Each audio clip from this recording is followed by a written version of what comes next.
একজন বলছেন, কি জন্য বলছেন এগুলা? আপনার সাথে যদি আপনার জানা সত্ত্বে কিন্তু আপনার ভুল না থাকে, থাকার পরেও যদি আপনাকে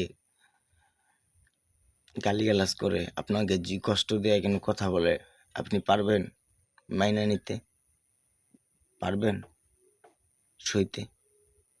পারবেন যন্ত্রণাগুলো সিরিয়াল দেখাইতে? পারবেন কথাগুলো কতটুক যন্ত্রণাময় হয় বুঝাইতে? পারবেন কতটুক আঘাত দিছে কথার মাধ্যমে? নিজেকে যদি আমাকে জবাইও করে দিত, এতটুকু হয়তো বা কষ্ট পাইতাম না। কিন্তু যন্ত্রণাটা না বুকের মধ্যে, যন্ত্রণাটা পুরায়। আর সবচেয়ে বড় বিষয় হচ্ছে কি জানেন, আমার মেয়েটার জন্য আমি কিচ্ছু পারি না। কারণ ওর জন্যই বাইসে আছি, আল্লাহ হয়তো বা বাঁচায় রাখছে। যতদিন বাইসে থাকবো মেয়েটার জন্যই, আল্লাহ যেন আমাকে বাঁচায় রাখে, মেয়েটার জন্য একটা গতি করে যেতে পারি। কারণ পৃথিবীতে আর কেউ থাকবে না আমি যখন চলে যাব, আমি যখন মারা যাব কেউ থাকবে না।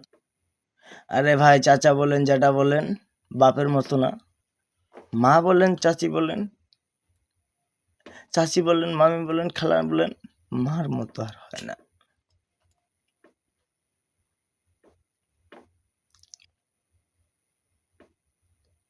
ওই বড় ভাইয়ের আমার, ওই এলাকাবাসী কলেজার ভাইয়েরা, আমি যদি কখনো মারা যাই আমার সন্তানরা যেন কষ্ট না পায়, আপনাদের আপনাদের উপর দায়িত্ব রইল। আমার সন্তান যেন কোনো কষ্ট না পায়, আপনাদের কাছে আমি এতটুকু দায়িত্ব দিলাম। দায়িত্বটা আপনারা পালন করবেন আশা করি। যারা আমার এলাকার ভাই বেড়াদার আছে, চাচা, ওরা।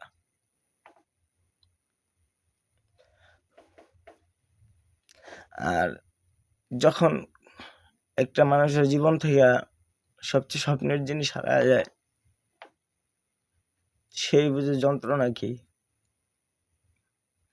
তাই তো ইন্ডিয়াতে বলে চুলকে বাল, আর আমাদের বাংলাদেশে বাল বাল বললে মনে করেন যে ঝগড়াঝাটি হয়ে যায়।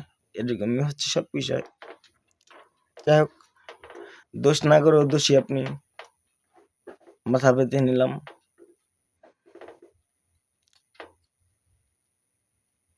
বইলা বোঝাইতে পারবো না। যাক, যে দিন বাঁচতে থাকবো সন্তানটার জন্য। সন্তানটাকে কিন্তু আমি অনেক ছোট থেকে মানুষ করতেছি। আমি করি নাই, আল্লাহ করছে। আমার মা যদি না থাকতো, আমার সন্তানটা হয়তো বা মারা যাইতো।